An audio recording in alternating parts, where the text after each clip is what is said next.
with March Madness finished, we can now look back on the tournament and judge how good it was. There was a lot of stuff that happened, but now we can actually compare it to past tournaments, which we're going to be doing today. We're going to talk about the Final Four in the championship, obviously, since that just happened yesterday as of recording. And along with what's been happening with the Knicks and the Yankees, who have both been on a heater going into the playoffs.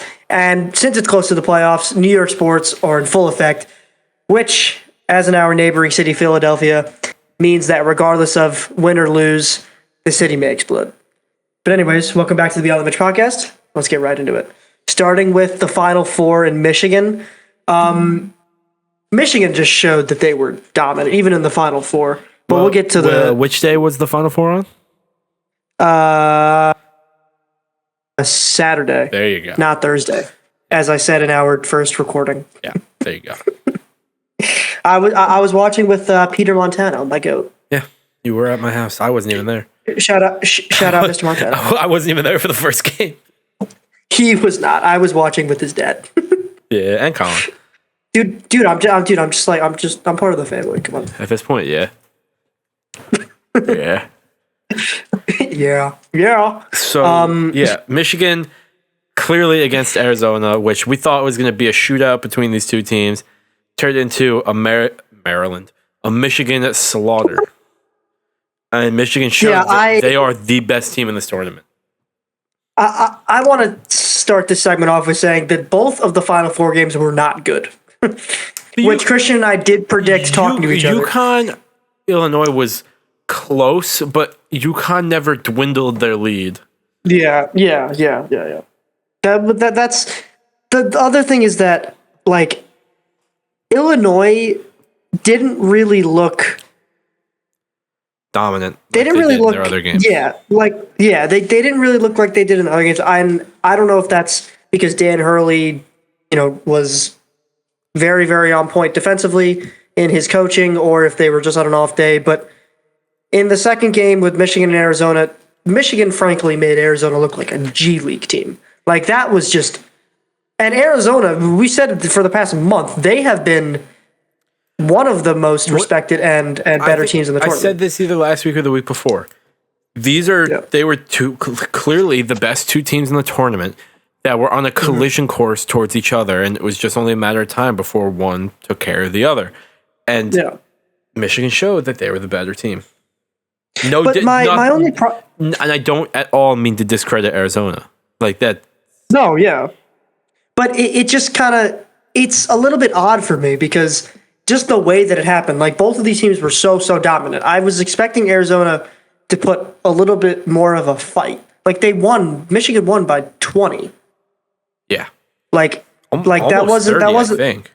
Almost 30. Yeah, like, that wasn't a close game in any regard. So I don't know what must have happened, but no, it was 18. It was 18. 18. Okay. So but I mean, Michigan's largest lead was a 30-point lead, and Arizona did not have a lead once in the game. Michigan led from buzzer to buzzer. That's crazy. That's just pure dominance. It's a little blurry. That word right there is none. None. Going back to the UConn game, I mean, like, again, it's kind of the same thing. Like, UConn got the win. Or not the same. It's the opposite, actually. UConn got the win, but it wasn't an inspiring win. Like, it wasn't like they routed against Illinois and knocked their tails off. It was kind of just, it was scrappy, which is the type of game that UConn has played the entire tournament, And I hate going into the yeah. I was rage baiting Christian last night, saying that Dan. No, you like Dan Hurley. I know you do. I do like Dan Hurley, but I was rage baiting you. You gotta admit. Christian, what do we think about Tommy Invincible? I will walk off of this set right now.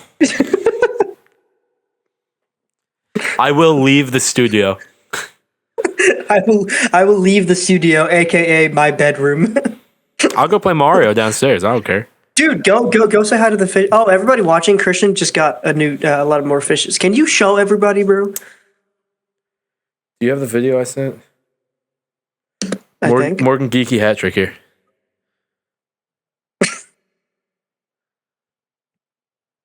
Go, dude! Look at them. They're so awesome. New additions to the Bridgeport household. You can't really see them. They're in there though. Who was driving? Oh, Rico. Swabert. What? Rico. Why is that his name? I don't know. I just started calling him that today. Swabert. Should I text him Swabert? Yeah. Honestly, I couldn't even tell you how to spell Swabert. SWABBERT. Yeah. Yeah. I should name one of the fish Swabert. You should. Let's move on to the championship. I was watching. I had money on the game. You had money on the game. Michigan points wise, Michigan lost the lead once or twice, but I don't think in like the first 10 minutes left in the first. It was like halfway through the first. Yeah, halfway through the first half. But UConn the entire tournament has been overshadowed by Michigan and by Arizona, just in terms of dominance in physicality and just overall performance of the team.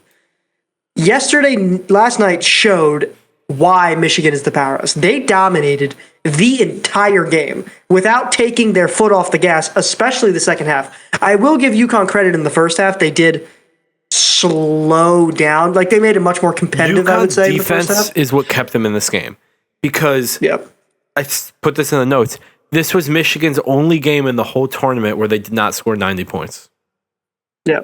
And that is for an NCAA team not dropping below that is ridiculous. That's insane. Like, that is crazy. Like, that's just crazy. Like, that is pretty much an NBA team scoring. Yeah. Like, pretty much. But let me ask you this. Michigan, you just said Michigan had not scored less than 90 points.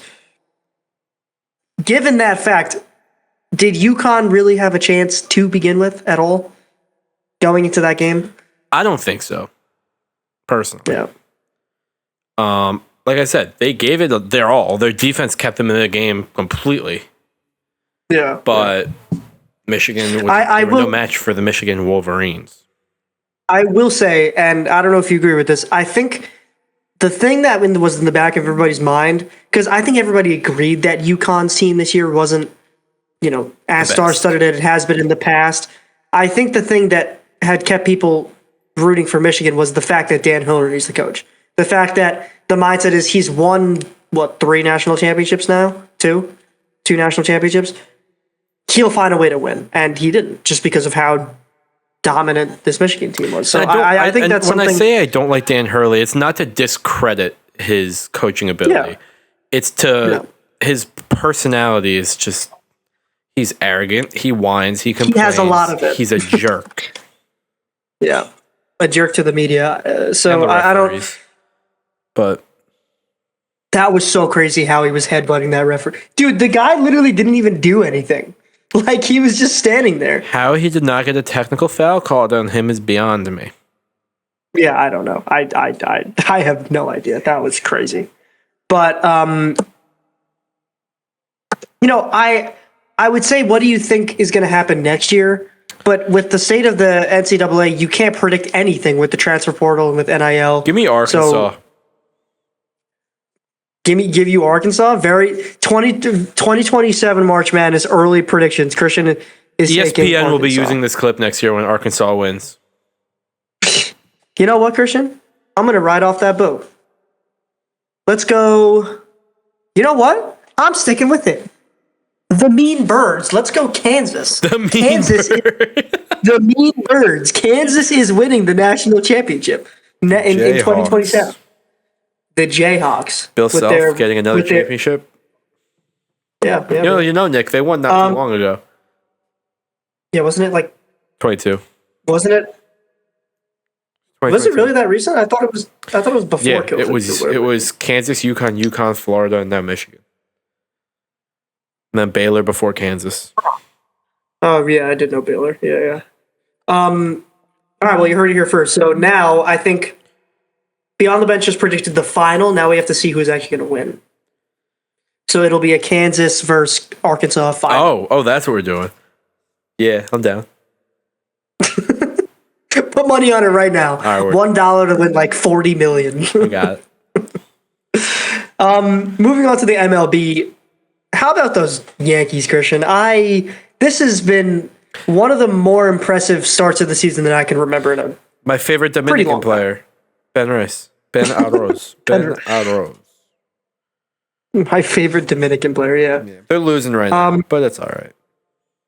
Who are they? Are they really? Yeah, they're playing the Athletics. Schlittler had. Aren't the Athletics like not that good?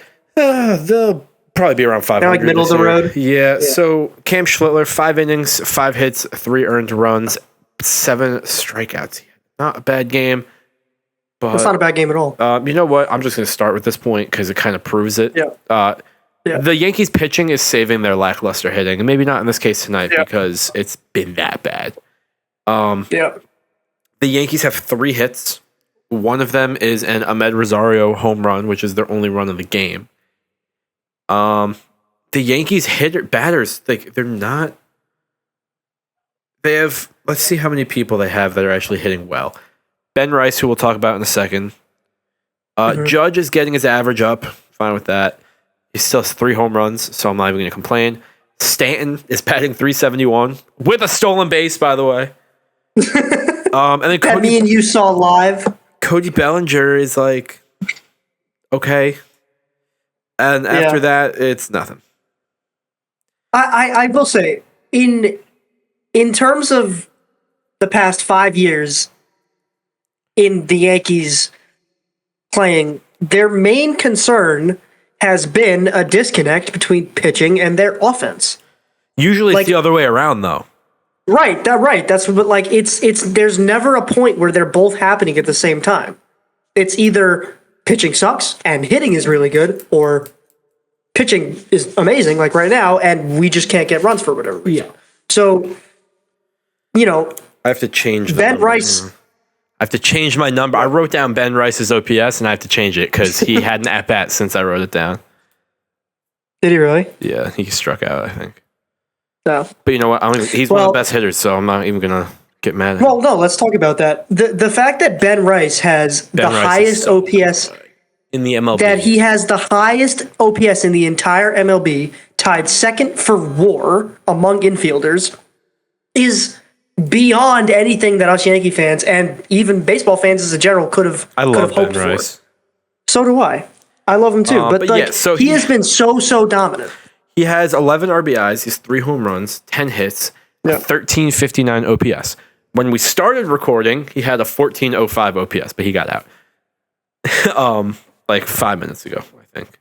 Just to put it in perspective, Judge won the MVP last season. I think you were saying, he had his WAR was was 10, I think, around 10. Yeah.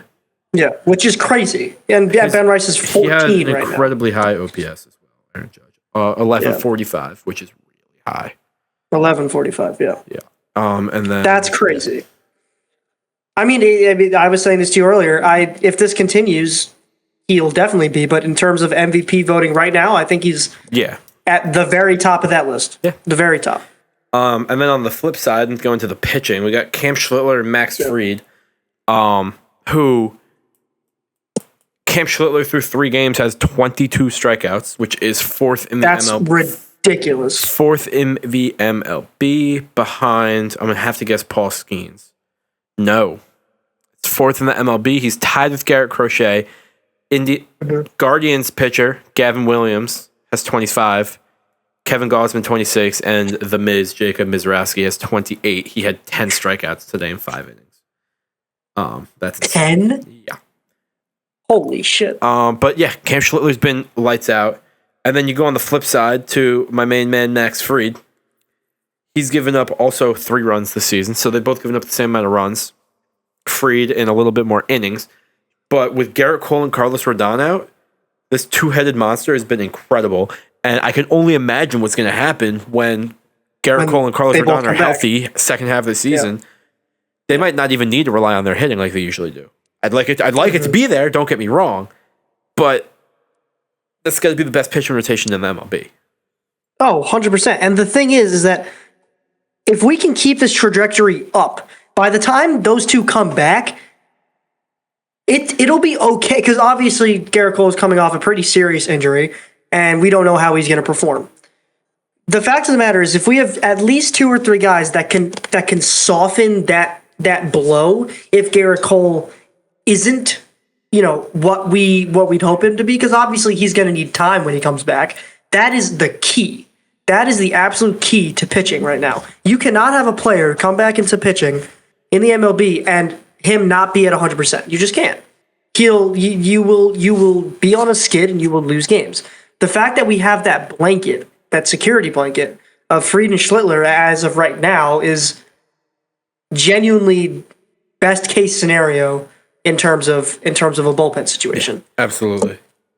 And you'll probably agree with this. The key for a deep playoff run is the bullpen. If we don't have a good bullpen, we will not get far in the playoffs. It's just simple as that. Like, no. And the bullpen's been incredible too. Yeah. So I'm very happy with it, and I am happy with where the Yankees are right now, pitching wise. I'd like the hitting to step it up a little bit, but except for Ben Rice. Ben Rice is except for Ben Rice. But that's my point. Like, is this sustainable for the full season? This offset between pitching and hitting? No. Yeah, I agree. Because you have to have a balance to be successful. Right. And baseball in itself is a very bipolar sport. Each side will have highs and lows between offense and defense. But for us to be successful, you need our main guys in Judge, Stanton to step it up.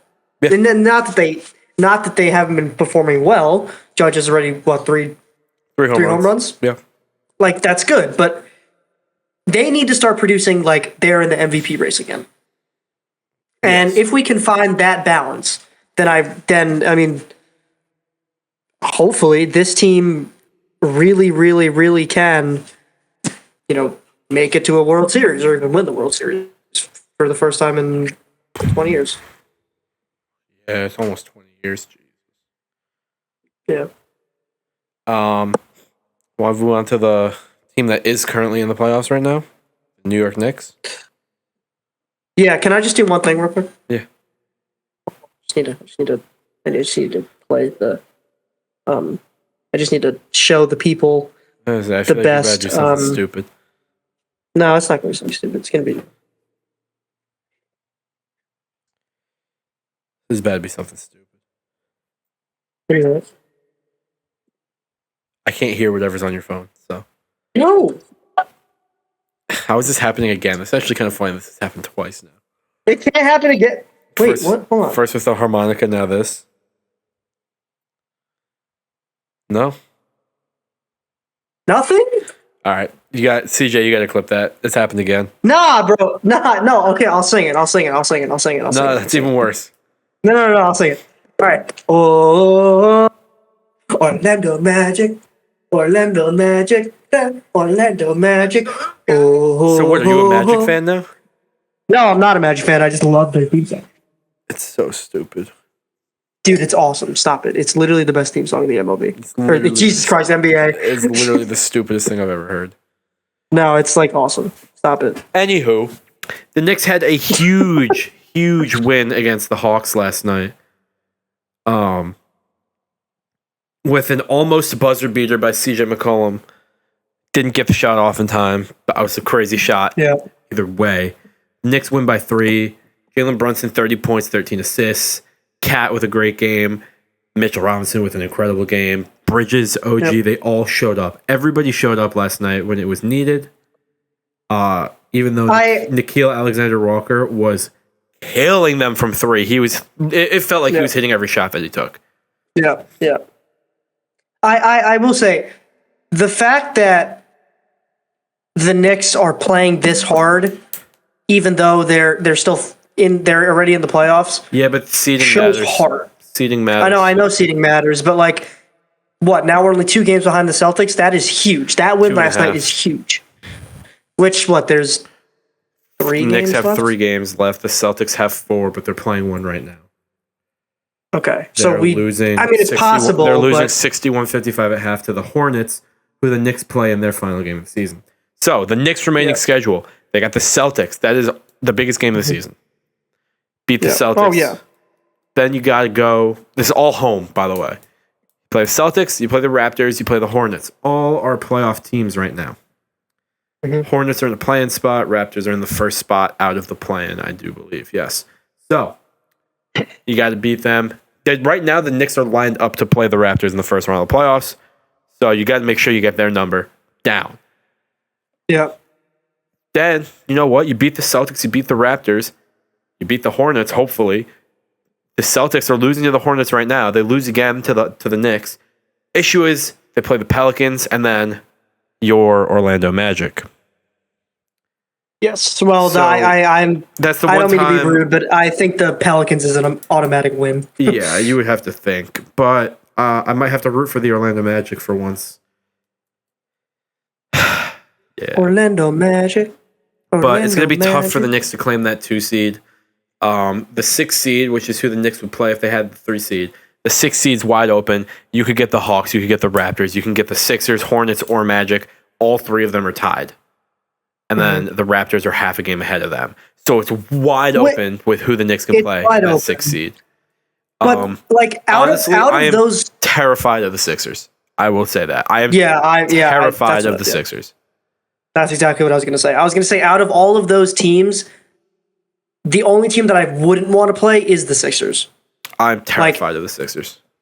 They come alive in the playoffs, especially against the Knicks, and it's like for the season that we've had, if we are a first round exit, that would be disastrous. And that then would the issue be is you absolutely win this disastrous. series and you're going to play the Celtics unless they somehow lose in the first round to whoever the play-in team that they play is.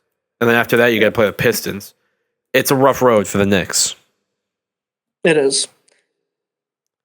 It is. I don't know, and especially with Tatum back now, they're a different team. It's just if the Knicks go to the finals, I think that this will go down as one of the hardest playoff runs in NBA history. It is difficult. But the Knicks it's just a lot to beat those teams. So yeah, but the fact of the matter is that we're getting healthy at the right time. At the perfect time, we're all. I mean, listen, knock on wood. I don't want to jinx anything, but this is the first time all season they're fully healthy. Yeah, and that's if there's a time to get fully healthy, it is during the playoffs. You can't. Yeah, we can throw away some regular season games, but during the playoffs, that's when it matters. And we missed Josh Hart last night. Again, he is not we didn't miss him. Jesus Christ. I meant they were healthy last night. Yeah, no, I know. But he played 30 minutes and he didn't really. He had some very important offensive rebounds at the end of the game. Yeah. The stats don't show it, but Josh Hart played a very important role in this game. Our main guy off the bench, Landry Shamet, on the other hand, had 1 point, 1 rebound, and 1 assist. Oh, he's back? I didn't know he was back. Yeah, he came back a couple games ago, yeah. Oh. Him and his funny attire. His funny attire. He wears some silly clothes on the bench. He does wear some silly clothes. But, so, let's talk playoff preparation. In terms of the final spot in the next playoff rotation, between Clarkson and Alvarado, who do you think should get it? This is why we got Alvarado. Mm-hmm. Alvarado is incredible defensively. I honestly think that it depends on the situation. In what way? You need defense, you go Alvarado. You need offense, you go Clarkson. Because Clarkson's been playing very well since he's gotten back in this rotation. Mm-hmm. And, I mean, Alvarado hasn't, but he hasn't really been playing. So I'm going to say it's situational. And then that would make their rotation in the playoffs the 5 starters: Cat, Brunson, McHale, OG, and Hart. Which, I saw the stat the other day. they really shouldn't play together. Like, I think Mitch should start in there over maybe Hart or someone like that. Like, I think you got to run a big lineup to start the game because the starting lineup of Cat, Jalen Brunson, Mikal Bridges, OG Anunoby, and Josh Hart have played the third most minutes of any 5 players together. Like, they've on the court together, third most minutes in the league. Oh, And really? Okay. They have a net rating of 0.7. Oh, that is not good. No, that's not good. It's basically average. So what you're saying is they need to make a change. Yes, and this rotation, this lineup is what screwed them in the playoffs last year. And it's what got Tom Thibodeau fired. So Mike Brown needs to learn from this and do something different. Yeah. Even if this is who you start, shake it up a little bit mid-game. Like, don't always have them out there. Yeah. And like people think that putting Mitch instead of Hart is a bad call just because Mitch is a lesser, not lesser caliber, but lesser known Mitch player. just doesn't score as much. But he's still very, very the other important. guys pick up that slack. Yeah, exactly. I would argue that Mitchell Robinson is the most important player on the Knicks. Really? Yes. More than Jalen Brunson? To an extent. Not What? more than Jalen Brunson. But I would say it's a lot closer than you might think.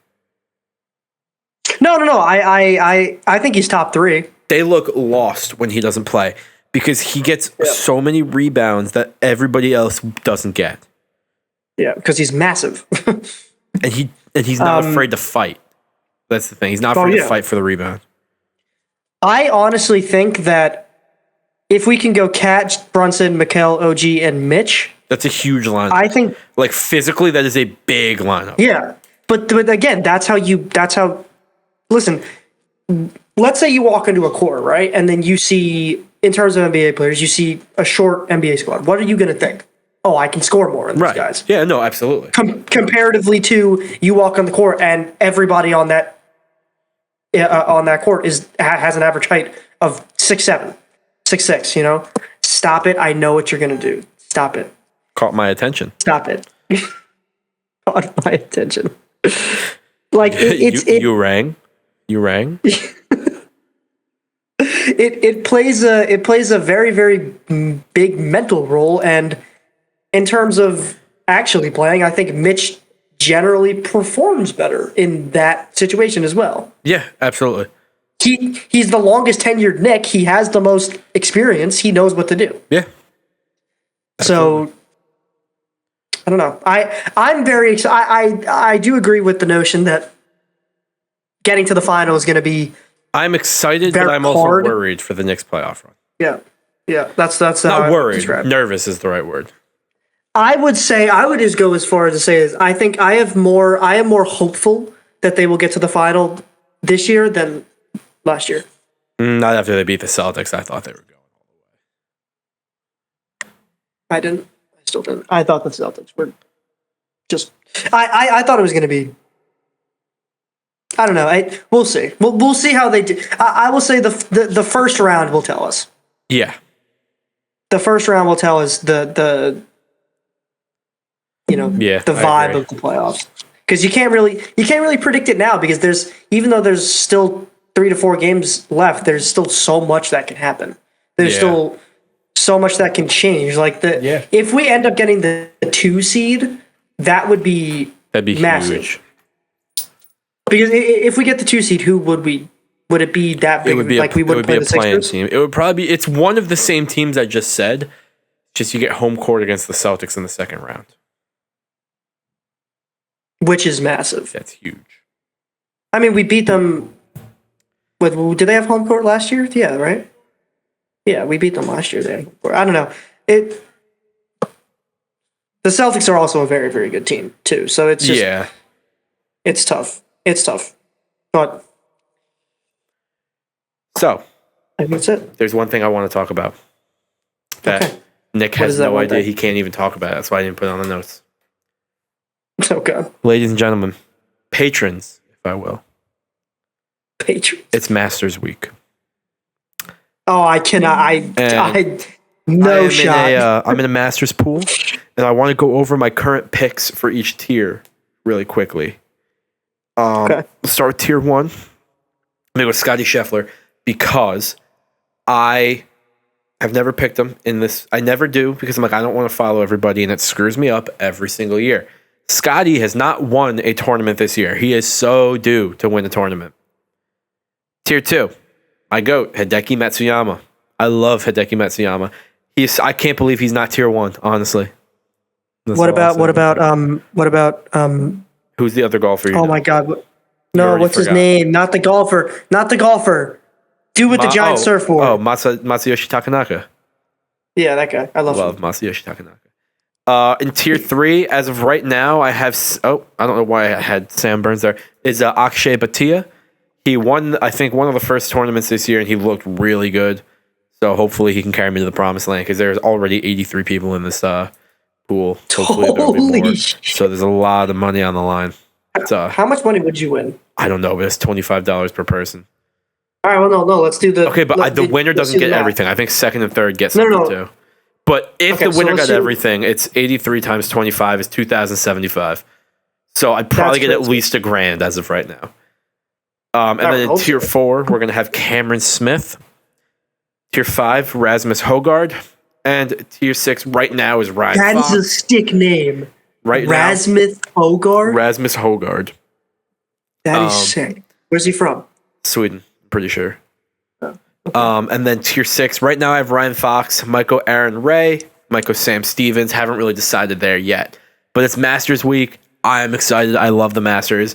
And next week I will talk about the winner next week. So, all right, I'm gonna watch the tournament. My hot take is I think Tiger Woods will win.